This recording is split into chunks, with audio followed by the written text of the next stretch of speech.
আসসালামু আলাইকুম প্রিয় বন্ধুরা, আমি হচ্ছে এখন এখানে মুরগিটা বিরিয়ানির সাইজ করে কাইটা নিছি। এই যে দেখিটা,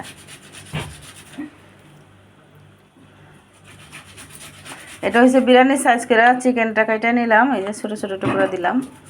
তো এই যে চিকেনটা পুরোটা ঘনিয়ে নিছি। আর এখানে হলদিয়ে নিছি আদা চীনাবাদাম বাটা, জিরা বাটা, রসুন বাটা, আদা বাটা এখানে দিয়ে দিছি।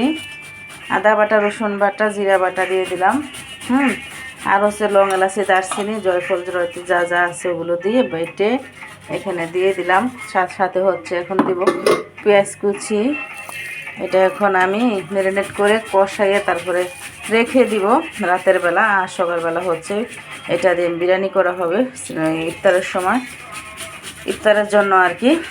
তো কালকে ইফতারিটা হচ্ছে বৃহস্পতিবারে, আজকে বুধবার রাত। তো বুধবার রাত তো পার হয়ে গেছে, অলমোস্ট রাতে এখন 1:30 বাজতেছে।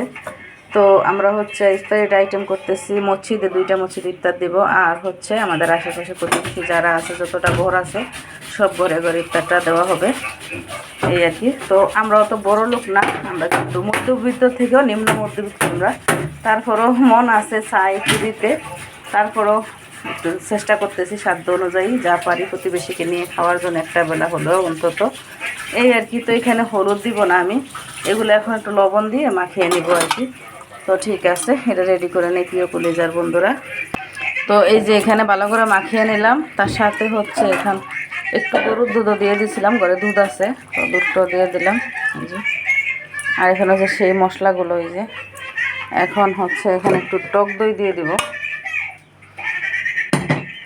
এই যে টক দইটা কিন্তু আমার ঘরে বানাইছিলাম একটু আগে, এখনও ভালো করে বসে নাই।